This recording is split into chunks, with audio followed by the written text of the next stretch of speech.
Hi, this is Joanna and I'm back today with another video for the alleyway stamps. And as you probably know, alleyway will be closing down. So when I made this video, this stamp set was still available, but I'm not sure if it's still available when the video goes live, but I'm using all wrapped up. And I will be Copic coloring, so I'm using some ultra heavy cardstock just to make sure that the Copics doesn't bleed through. And then I have some Woodgrain cardstock. I'm not sure if you can see it on video, but I think it's so pretty. So I'm using my paper trimmer to cut it down to size. So I just the card base is a standard size card, and I cut this just 1 inch smaller on each side. So it's going to have 1/2 inch of a border.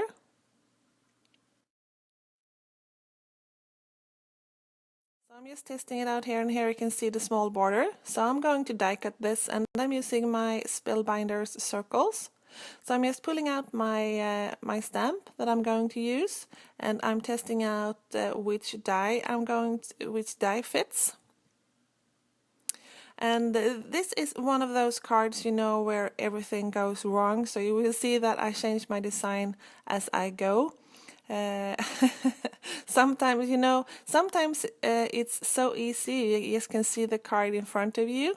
So it's so easy just to make the card, as you can see it in your head, but it wasn't like that at all this time, so I struggled quite a bit to make this card. And here I'm just die cutting my circle out of the Woodgrain cardstock. And the circle, I won't be using that on today's card, but I will be saving it because I can use it on another card.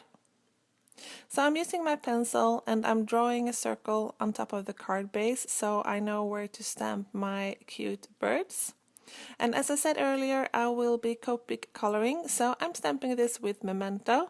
Memento is, as we all know, a perfect ink for Copic coloring. It doesn't bleed at all.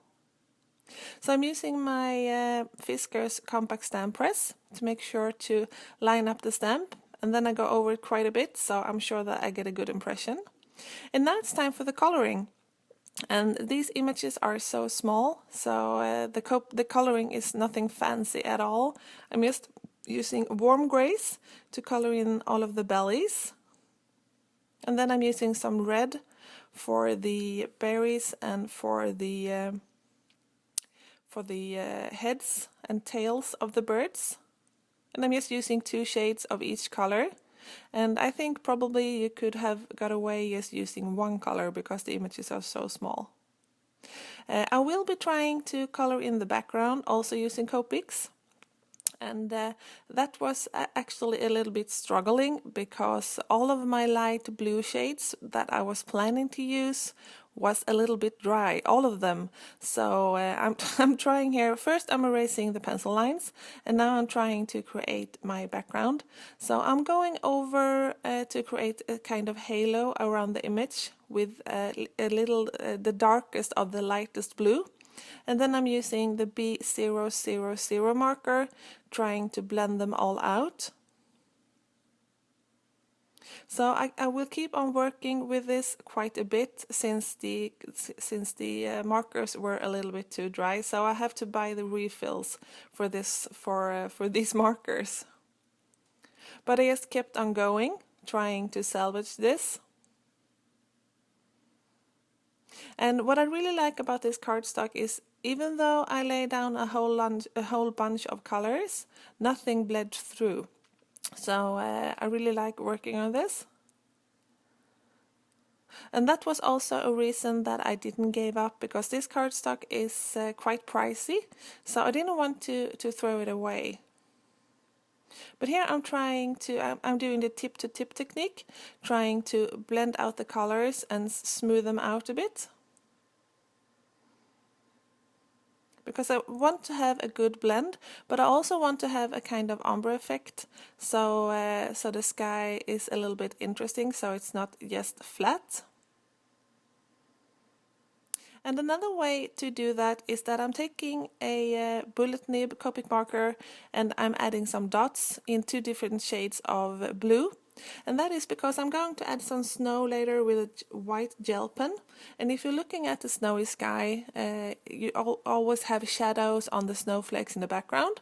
So that's why I made blue dots as well. And then I will use my gel pen to add some snow in the sky and also some white dots on the birds' bellies. And if you are doing snow, like this, a snowy scene, you have to cover up your painted images as well. I know, if you have put a lot of effort in coloring them, you are not very glad that you have to put some white dots over it. But if you don't, it doesn't look right.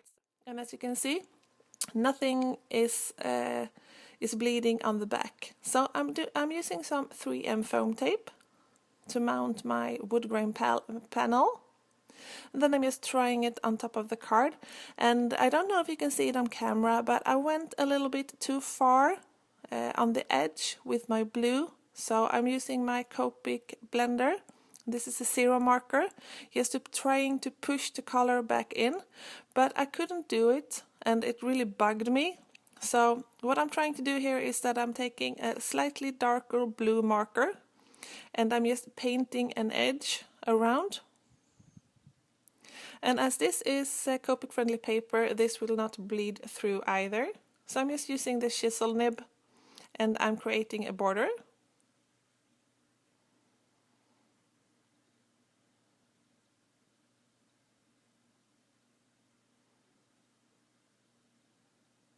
And I'm trying to go over it a couple of times so it doesn't look streaky, the color doesn't look streaky.